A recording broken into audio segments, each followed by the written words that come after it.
తెలంగాణ రాష్ట్ర ఉద్యోగ ఉపాధ్యాయ పెన్షనర్ల ఐక్యవేదిక TGE JAC రాష్ట్ర కమిటీ ఇచ్చిన దశల వారీ పోరాటంలో భాగంగా ఈరోజు సూర్యాపేట జిల్లా కేంద్రంలో మహాధర్నా నిర్వహించారు. ఈ ధర్నా కార్యక్రమానికి టీఎన్జీఓస్ యూనియన్ జిల్లా కార్యదర్శి దున్న శ్యామ్ అధ్యక్షతన వహించారు. జిల్లా వ్యాప్తంగా ఉన్న ఉద్యోగులు, ఉపాధ్యాయులు, పెన్షనర్ల సంఘాల నాయకులు, కార్యకర్తలు వేలాదిగా ధర్నాలో పాల్గొన్నారు. తమ సమస్యలు పరిష్కరించుకొని ప్రభుత్వాన్ని కోరుతున్నారు. రాష్ట్ర ప్రభుత్వం ఇప్పటికైనా స్పందించి జేఏసీ నాయకత్వాన్ని ఆహ్వానించి సమస్య పరిష్కారం కోసం చొరవ తీసుకోవాలని డిమాండ్ చేస్తూ సెప్టెంబర్ 10వ తేదీన ఇందిరా పార్క్ వద్ద జరగనున్న మహాధర్నాను జయప్రదం చేయాలని పిలుపునిచ్చారు. తెలంగాణ రాష్ట్ర ఉద్యోగ ఉపాధ్యాయ పెన్షనర్ల ఐక్యవేదిక టీజీఈ జేఏసీ రాష్ట్ర కమిటీ ఇచ్చిన దశల వారీ పోరాటంలో భాగంగా ఈరోజు సూర్యాపేట జిల్లా కేంద్రంలో మహాధర్నా నిర్వహించారు. ఈ ధర్నా కార్యక్రమానికి టీఎన్జీఓస్ యూనియన్ జిల్లా కార్యదర్శి దున్న శ్యామ్ అధ్యక్షతన వహించారు.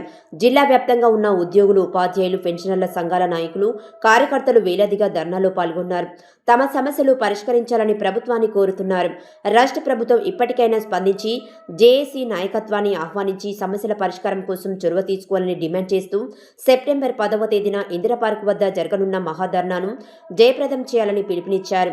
ఈ కార్యక్రమంలో secretary general Bhupal Reddy, additional secretary general Thangella Jithender Reddy, రాష్ట్ర జేఏసీ నాయకులు రాధాకృష్ణ, కో చైర్మన్లు N Sombabu, P Veeranna, Sheikh Umar, Nimmala Srinivas, Seetharamaiah, Nageswararao, Mannem Yadagiri, B Pandu Nayak, Kodirekka Nagender, Lakkapaka Praveen Kumar, S Ravikumar, Nayani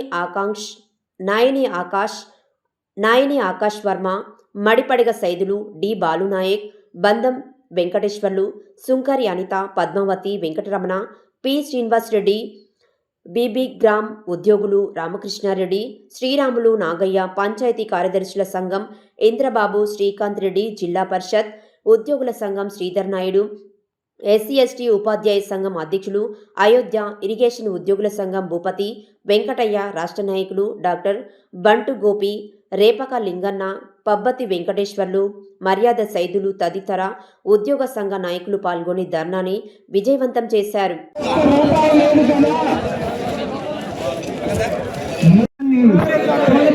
పాత పెన్షన్ విధానాన్ని జై జేఏసీ. తదుపరి ఒక నిమిషం మాట్లాడాల్సింది కూర్చున్నాం. ఈనాటి టీజీఈ జేఏసీ అన్ని భాగస్వామ్య సంఘాల ఆధ్వర్యంలో జరిగేటువంటి ఈ నిరసన ధర్నా కార్యక్రమానికి విచ్చేసిన వారికి పాపా సంఘం తరఫున Telangana all pensioners retired persons పనిచేస్తున్నటువంటి వారి సమస్యలను మేనిఫెస్టోలో పెట్టిన వాటిని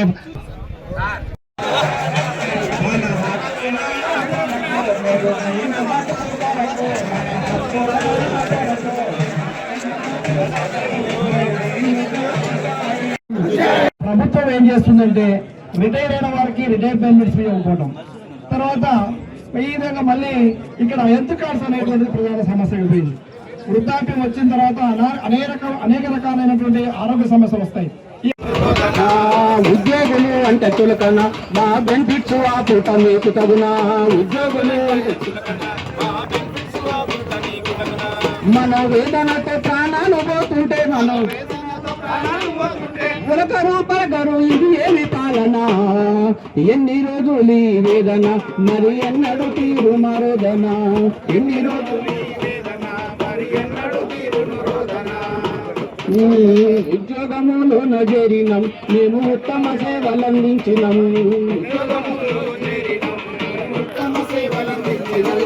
ప్రభుత్వానికి ప్రజలకు మేము వారధిగా పనిచేసినాం,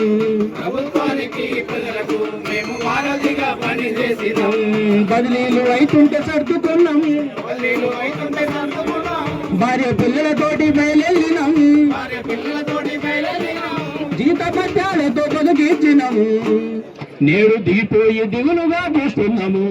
ఎన్ని రోజులు పనిచేస్తున్నటువంటి వారి సమస్యలను మేనిఫెస్టోలో పెట్టిన వాటిని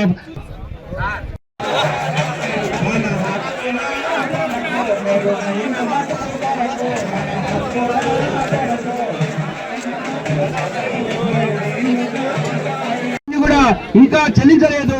అదేవిధంగా మనం దాచుకున్నటువంటి జీపీఎఫ్ పార్ట్ ఫైనాన్స్, అదేవిధంగా ఎన్నో పెండింగ్ బిల్స్ మెడికల్ పేరున అభినందనలు తెలియజేస్తున్నాను.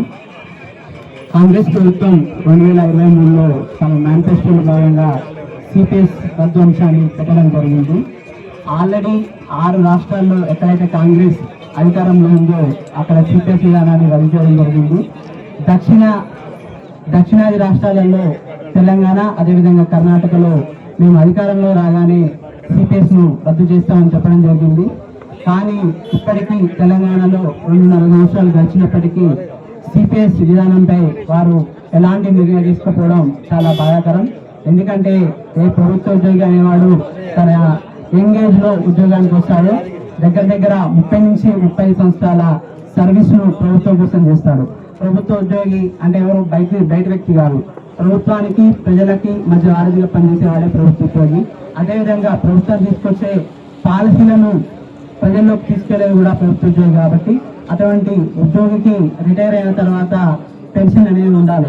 ఎందుకంటే 30 సంవత్సరాలు ఉద్యోగం చేసి 60 సంవత్సరాలు వచ్చిన తర్వాత అప్పుడు కనీస పెన్షన్ లేకుండా ఇప్పుడు కొంతమంది సిపిఎస్ మిత్రులు రిటైర్ అవ్వడం జరిగింది. వాళ్ళకి నెలకి 4,300 5,200 పెన్షన్ రావడం జరుగుతుంది. ఎందుకంటే దారుణాధారులు. ఎందుకంటే ఒకే ప్రభుత్వ ఉద్యోగి అంటేనే ఒకప్పుడు సమాజంలో విలువ ఉండేది. ఎందుకంటే వాళ్ళకి పెన్షన్ ఉంటుంది, వాళ్ళ ఆయన చనిపోయినా కూడా భార్యకు పెన్షన్ వస్తుంది, కొడుకు ఉద్యోగం వస్తుంది ఉండేది. కానీ ఇప్పుడు సిపిఎస్ ఉద్యోగుల పరిస్థితి, సిపిఎస్ ఉద్యోగులు ప్రభుత్వ ఉద్యోగులు అయినప్పటికీ కూడా ప్రభుత్వ ఉద్యోగులుగా పరిగణించే పరిస్థితి లేదు. కనీసం సిపిఎస్ ఉద్యోగులకి రిటైర్ అయిన తర్వాత హెల్త్ కార్డు స్కీమ్ ను కూడా ప్రభుత్వం వర్తింపజేస్తలేదు. అది కూడా బాధాకరం. ఖచ్చితంగా ప్రభుత్వం మీరు మాట ఇచ్చారు, ఖచ్చితంగా దాన్ని నిలబెట్టుకోండి. ఎందుకంటే రాష్ట్రంలో 2,60,000 మంది సిపిఎస్ ఉద్యోగులు మీరు మేనిఫెస్టోలో పెట్టిన అంశాన్ని నమ్ముకొని మీకు అనుకూలంగా ఓట్లు వేయడం జరిగింది. కాబట్టి ఖచ్చితంగా మీరు మాట ఇచ్చిన ప్రకారం మీ హామీని నిలబెట్టుకొని సిపిఎస్ విధానాన్ని వెంటనే తెలంగాణ రాష్ట్రంలో రద్దు చేయాలని సూర్యాపేట జేఏసీ పక్షాన అదేవిధంగా టీఎస్సీపీఎస్యు పక్షాన కూడా మేము తెలియజేస్తున్నాం. ఇటీవల ఆగస్టు 23వ తారీఖు ఎల్బీ స్టేడియంలో తెలంగాణ రాష్ట్ర contributory pension scheme employees union ఆధ్వర్యంలో 1,00,000 మందితో జోరు వానలో కూడా చెక్కు చెదరకుండా నిలబడి పెద్ద కార్యక్రమాన్ని తీసుకోవడం జరిగింది. ప్రభుత్వం ఇప్పటికైనా మారి సిపిఎస్ ను రద్దు చేసి ఓపీఎస్ ను పునరుద్ధరించవలసిందిగా కోరుకుంటున్నాం. ఎందుకంటే రాష్ట్ర ప్రభుత్వాలకి సిపిఎస్ నుంచి బయటపడే వెసులుబాటు కేంద్ర ప్రభుత్వం ఇచ్చింది. కాబట్టి దాన్ని అనుసరించి మిగతా రాష్ట్రాలలో మీరు ఎక్కడైతే సిపిఎస్ రద్దు చేసారో దాన్ని కూడా మీరు పరిగణలోకి తీసుకొని తెలంగాణలో సిపిఎస్ ను రద్దు చేసి అతి త్వరలో ఎలక్షన్ ముందు కూడా మేము వెయిట్ చేయం. ఖచ్చితంగా నవంబర్ 17వ తారీఖుకి మీరు మేనిఫెస్టోలో పెట్టిన డేటు, ఆ డేట్ కల్లా సిపిఎస్ రద్దు చేయాలి. లేకపోతే సిపిఎస్ ఉద్యోగులందరూ మాస్ క్యాజువల్ తీసుకొని మరొక కార్యక్రమం తీసుకోవద్దు. కాబట్టి ఖచ్చితంగా సిపిఎస్ విధానాన్ని రద్దు చేయాల్సిందిగా తెలంగాణ ఎంప్లాయ్ చేసి సూర్యాపేట జిల్లా శాఖ పక్షాన కోరుకుంటున్నాను.